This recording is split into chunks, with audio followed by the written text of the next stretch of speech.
بسم اللہ الرحمن الرحیم رب اشرح لی صدری ویسر لی امری واحلل عقدۃ من لسانی یفقہوا قولی ربی زدنی علما۔ السلام علیکم ورحمۃ اللہ وبرکاتہ۔ اسٹوڈینٹس، امید کرتی ہوں آپ خیریت سے ہوں گی اور آپ لوگوں کو جو اردو کی سبق نمبر 4 کی ڈائری دی گئی تھی وہ آپ لوگوں نے اچھے طریقے سے یاد کر لی ہوگی۔ تو آج آتے ہیں آج کی اردو کی ڈائری کی طرف۔ لیکچر نمبر 5، سوموار 15 جون سن 2020، مضمون اردو اور عنوان ہے آپ کا سبق نمبر 5، اور سبق نمبر 5 کا جو نام ہے وہ ہے مجھے میرے دوستوں سے بچاؤ۔ سرگرمی ہے آپ کی دو دوستوں کے درمیان دوستی کے موضوع پر مکالمہ تحریر کرنا ہے۔ ٹھیک ہے، دو دوستوں کے درمیان آپ نے دوستی کے موضوع پر مکالمہ لکھنا ہے۔ سبق نمبر 5 کی طرف آ جاتے ہیں۔ سبق نمبر 5 جو آپ کا ہے اس کے سبق کا جو نام ہے وہ ہے مجھے میرے دوستوں سے بچاؤ، اور مصنف کا نام ہے سجاد حیدر یلدرم۔ صنف ادب کے لحاظ سے یہ سبق آپ کا افسانہ ہے، اور افسانہ کیا ہوتا ہے اس کی طرف آتے ہیں۔ افسانہ ادب کی نثری صنف ہے۔ لغت کے اعتبار سے افسانہ جھوٹی کہانی کو کہتے ہیں، لیکن ادبی اصطلاح میں ادب میں یہ لوک کہانی کی ہی ایک قسم ہے۔ افسانہ دراصل ایک ایسا قصہ ہے جس میں کسی ایک واقعہ یا زندگی کے کسی اہم پہلو کو اختصاراً یعنی مختصراً اور دلچسپی سے تحریر کیا جاتا ہے۔ اس کی ترتیب میں اجزائے ترکیبی کا بہت زیادہ عمل دخل رہتا ہے۔ ٹھیک ہے، جو افسانہ کے اجزائے ترکیبی ہیں، پلاٹ ہو گیا، کہانی ہوگی، یہ سب کچھ، اور ان میں سے وحدت تاثر کو زیادہ اہمیت حاصل ہے۔ وحدت تاثر یعنی کہ زیادہ اثر کرنے والا۔ اچھا جی، اب آ جاتے ہیں مصنف کے تعارف پر۔ سجاد حیدر یلدرم جو ہیں وہ 1880 کو پیدا ہوئے تھے اور 1943 کو انہوں نے وفات پائی تھی۔ ٹھیک ہے، اور ان کے جو والد تھے وہ ایک سرکاری ملازم تھے۔ اچھا جی، انہوں نے جو 1901 میں BA کا امتحان دیا اور صوبے بر میں دوم رہے، یعنی کہ صوبے میں ان کی دوسری پوزیشن آئی۔ یلدرم اردو افسانہ نگاری کے مشعل برداروں میں سے ہیں جنہوں نے اپنے ہم اثروں اور آنے والی نسل کو بھی اس روشنی میں نئی راہیں بچھائی، یعنی کہ نئی راہیں ان کے لیے سجائی۔ یلدرم پہلے شخص ہیں جنہوں نے دوسری زبانوں کے افسانوں کو ترجمہ کر کے اردو ادب میں اضافہ کیا اور ترکی افسانوں کو اردو زبان میں اس سلیقے سے منتقل کیا کہ اصل کی شان پیدا ہو گئی۔ سجاد حیدر یلدرم نے اردو ادب میں ادب لطیف کی بنیاد رکھی۔ ٹھیک ہے، اور ان کے جو افسانے ہیں ان میں ان کے جو یلدرم کے افسانوں اور مضامین کے 2 مجموعے ہیں جو بہت زیادہ مشہور ہیں، جن کے نام خیالستان اور حکایات و احساسات ہیں۔ اس کے علاوہ انہوں نے طویل اور مختصر ناول بھی لکھے ہیں جو زیادہ تر دوسری زبانوں سے ترجمہ کیے ہوئے ہیں۔ یہ میں نے آپ کو ان کے بارے میں سارا بتا دیا۔ اور سجاد حیدر یلدرم نے 11 یا پھر 12 اپریل 1943 کی درمیانی شب 2 بجے دفعتاً حرکت قلب بند ہو جانے سے انتقال کیا، یعنی کہ ان کی جو دل ہے وہ بند ہو گیا تھا دھڑکنا، تو اس وجہ سے دل کی دھڑکن بند ہونے کی وجہ سے ان کا انتقال ہو گیا۔ ٹھیک ہے، اس کا مصنف کا تعارف یہ سارا میں نے آپ کو بتا دیا، اور یہ آپ لوگوں نے اچھے طریقے سے یاد کرنا ہے۔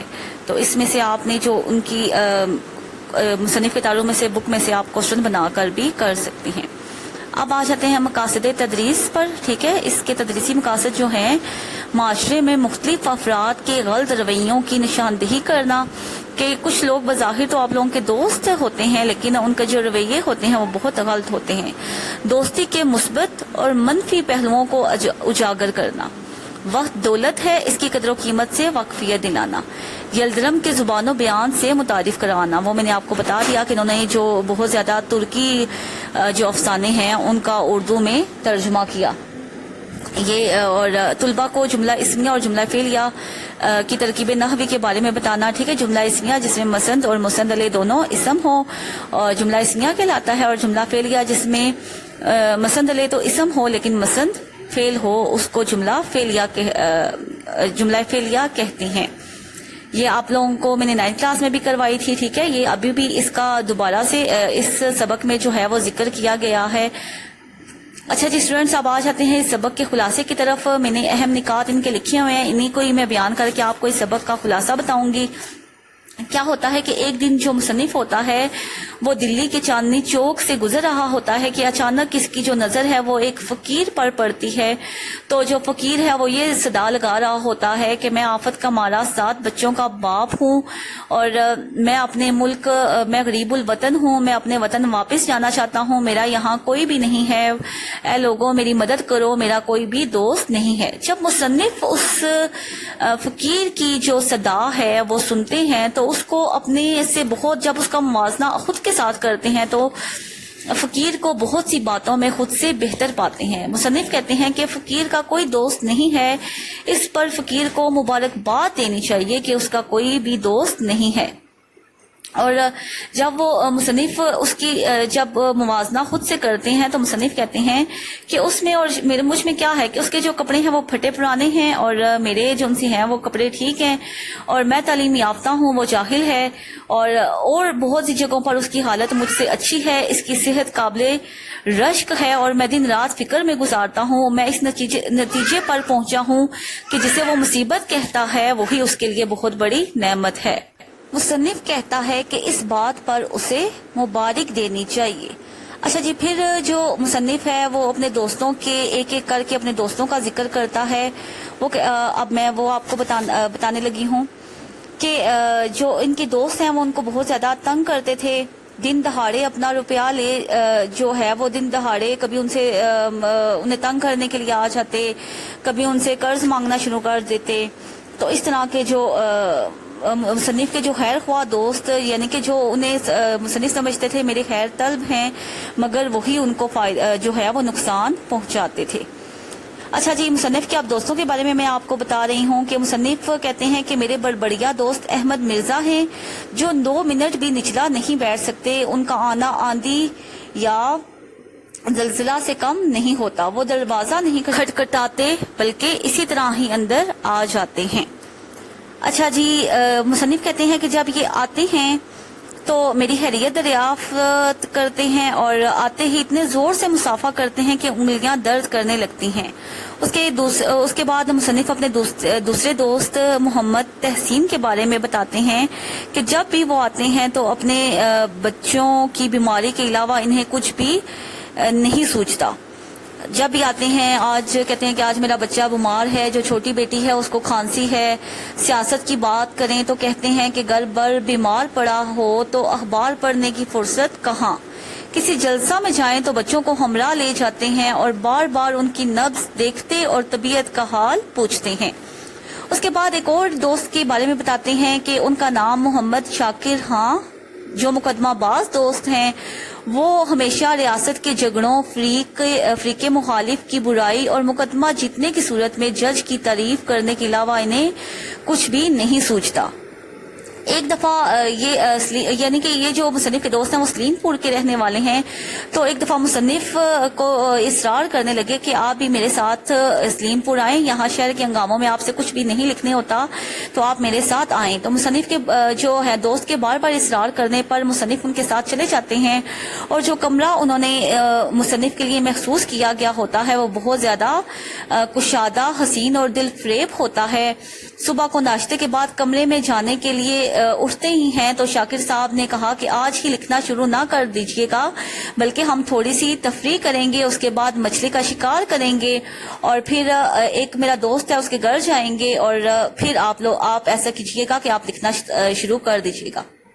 جب شام کو گھوم پھر کے جب مصنف اپنے کمرے میں آتے ہیں تو وہ لکھنے کے لیے جب وہ پین نکالتے ہیں تو اس کی نب ہی نہیں ہوتی اور اس طرح مصنف کو بہت زیادہ غصہ آتا ہے. اسی دوران جو ہے وہ جو نوکر ہوتا ہے وہ مصنف کو بلانے آ جاتا ہے کہ محمد شاکر صاحب کے کوئی دوست آئے ہیں، وہ آپ سے ملنا چاہتے ہیں تو آپ جلدی سے نیچے آ جائیں. تو مصنف پھر ان سے جو ہے وہ نیچے چلے جاتے ہیں. پھر جب ان سے مل کر اپنے کمرے میں جب آتے ہیں تو موسیقی کی آواز آنا شروع ہو جاتی ہے. جو مصنف کے دوست ہیں وہ موسیقی کر رہے ہوتے ہیں. پھر ان کو اتنا زیادہ غصہ آتا ہے کہ وہ سب کچھ ان کی طبیعت اکتا جاتی ہے اور وہ دوستوں کو چھوڑ کر واپس آ جاتے ہیں. اچھا اسٹوڈینٹس، یہ سبق کا خلاصہ میں نے آپ کو بتا دیا، اور یہ جو آپ کو سلائڈس پر الفاظ معنی کی جو ہے وہ سلائڈ نظر آ رہی ہے، یہ آپ لوگوں کے مشکل الفاظ معنی کی سارے میں نے سلائڈ پر آپ کو دکھا دیے گئے ہیں، تو ان سے بھی آپ مدد لے سکتی ہیں، اور اگر کوئی معنی آپ کو نہ سمجھ آئے، کوئی دقت پیش آئے، تو آپ مجھ سے پوچھ لیجیے گا۔ تو یہ سارے جو معنی ہیں ان کو آپ نے مشکل الفاظ کے معنی جب آپ پڑھائی کریں گی تو آپ نے سبق پر لکھنے بھی ہیں، ٹھیک ہے؟ جو بھی مشکل لفظ آئے گا آپ نے ادھر سے اس کا معنی دیکھنا ہے اور اس کو کتاب پر لکھنا ہے۔ اچھا بچوں، اب آ جاتے ہیں اس سبق کی سیاق و سباق اور سلیس اردو پر۔ اچھا جی، ایک پیراگراف دیا گیا ہے اور اس کے بعد حوالہ متن میں آپ سبق کا نام لکھتے ہیں اور مصنف کا نام لکھتے ہیں۔ سبق کا نام مجھے میرے دوستوں سے بچاؤ اور مصنف کا سجاد حیدر یلدرم۔ اس کے بعد آپ سیاق و سباق لکھیں گی جو پیراگراف آپ کو دیا گیا ہوتا ہے۔ اس سے پہلے کہ آپ نے تھوڑی سی وضاحت بیان کرنی ہوتی ہے کہ آیا اس پیراگراف کے بعد پہلے کیا ہو رہا تھا، اور پھر سلیس اردو میں آپ نے اس پیراگراف کو آسان لفظوں میں لکھنا ہوتا ہے۔ تو جب تک آپ کو الفاظ معنی یاد نہیں ہوں گے تو آپ لوگ سلیس اردو اچھی نہیں کر سکیں گے۔ مشقی سوالات کی طرف آ جاتے ہیں۔ پہلا ہے، چاندنی چوک میں فقیر کی تقریر کا لب لباب کیا تھا کہ میں آفت کا مارا 7 بچوں کا باپ ہوں اور میرا کوئی بھی دوست نہیں ہے، میں پردیسی ہوں۔ مصنف پر اس فقیر نے کیا اثر کیا؟ مصنف نے جب اپنا موازنہ اس کے ساتھ کیا تو بہت سی باتوں پر اس کو خود سے بہتر پایا۔ وہ کہتے ہیں کہ اس کے لیے اس کا جو کوئی دوست نہیں ہے وہی اس کے لیے بہت بڑی نعمت ہے، اسے مبارکباد دینی چاہیے۔ مصنف کو اپنے بے تکلف دوست بربڑیا سے کیا شکایت ہے کہ وہ جب آتے ہیں اس قدر شور مچاتے ہیں کہ طوفان نہیں جیسے آ جاتا ہے، ایسے لگتا ہے جیسے طوفان آ گیا ہو۔ زور سے دروازہ کھولتے ہیں، مسافہ اتنے زور سے کرتے ہیں انگلیاں درد کرنے لگتی ہیں۔ محمد تحسین کی گفتگو کا محور ان کے بال بچے اور ان کی بیوی ہی ہوتا ہے، وہ ہر وقت ان کی بیماری کا رونا روتے رہتے ہیں۔ اچھا جی، اس کے بعد مصنف کے کون سے دوست ادب کے زیادہ دل دادا ہیں، شوقین ہیں؟ مصنف کے دوست شاکر خان صاحب جو ضلع سلیم پور کے رئیس ہیں، وہ ادب کے دل دادا ہیں، وہ ادب کو بہت زیادہ پسند کرتے ہیں اور بہت زیادہ معزز آدمی بھی ہیں۔ تو یہ آپ لوگوں کے جو کچھ مشقی سوالات تھے، لیکن آپ لوگوں نے صرف یہی یاد نہیں کرنے، آپ لوگوں نے سبق کے اندر سے بھی مختصر سوالات، جب آپ پڑھائی کریں گی تو آپ نے سبق کے اندر سے بھی مختصر سوالات بنانے ہیں اور ان کو اچھے طریقے سے یاد کرنا ہے۔ تو یہ تو مشقی سوالات تو بہت کم ہے، ٹھیک ہے؟ سبق کے اندر سے آپ لوگ زیادہ سے زیادہ سوالات بنائیں کیونکہ بورڈ میں سبق کے اندر سے ہی آتی۔ اچھا جی، آپ اگلے سوالات پر آ جاتے ہیں۔ تراکیب و محاورات کا جملہ میں استعمال کریں لفظ بہ لفظ۔ میں نے بوڑھے کی دل گداز داستان لفظ بہ لفظ سنی، نحیف و نزار۔ بوڑھیا نحیف و نزار ہونے کے باوجود سارا کام خود کرتی ہے۔ لفظ بہ لفظ مکمل، نحیف و نزار، کمزور اور دبلا پتلا، زندگی دوبر ہونا، زندگی مشکل ہونا، مہنگائی کی وجہ سے غریبوں کی زندگی دوبر ہو گئی ہے۔ دوبر یعنی مشکل، ٹھیک ہے؟ یہ تینوں الفاظ کے مطلب بھی تھے۔ لفظ بہ لفظ مکمل طور پر، نحیف و نزار، کمزور اور دبلا پتلا، زندگی دوبر ہونا، زندگی مشکل ہونا، یہ آپ لوگوں کے محاورات تھے اور ان کے جملے ہیں۔ اب اگلے جملوں کی طرف جاتے ہیں۔ نچلا نہ بیٹھنا، آرام سے نہ بیٹھنا، 1 منٹ بھی آرام سے نہ بیٹھنا۔ عثمان کی فطرت نامعلوم کیسی ہے کہ وہ 1 منٹ بھی نچلا نہیں بیٹھ سکتا۔ کلیجے پر پتھر رکھنا، بہت مشکل سے صبر کرنا۔ بوڑھی ماں نے کلیجے پر پتھر رکھ کر بیٹے کو بیرون ملک بھیجا۔ شایان شان، شان کے قابل، یہ گاڑی آپ کے شایان شان ہے۔ ماتھا ٹھنکا، یعنی کہ کسی بھی جو بات ہے، بری خبر ہے، اس کا پہلے سے تازہ ہو جانا۔ اسلم کو بے وقت اپنے پاس دیکھ کر میرا ماتھا ٹھنکا۔ رطب اللسان، بہت زیادہ تعریف کرنے والا، یعنی کہ مداح بھی کہہ سکتے ہیں۔ صبح صبح پرندے اللہ تعالیٰ کی حمد میں رطب اللسان ہوتے ہیں۔ اچھا بچوں، ڈائری کی طرف آ جاتے ہیں۔ سبق نمبر 5 آپ لوگوں نے مکمل یاد کرنا ہے اور اس کی جو مشق ہے، جو مشقی سوالات ہیں، وہ آپ لوگوں نے کیلیگرافی رائٹنگ میں نیٹ اینڈ کلین لکھنے ہیں۔ امید ہے آپ کو لیکچر سمجھ آ گیا ہوگا۔ لیکچر کا اختتام دعا پر کرتے ہیں۔ سبحانک اللہم و بحمدک، اشہد ان لا الہ الا انت، استغفرک و اتوب الیک۔ اللہ حافظ۔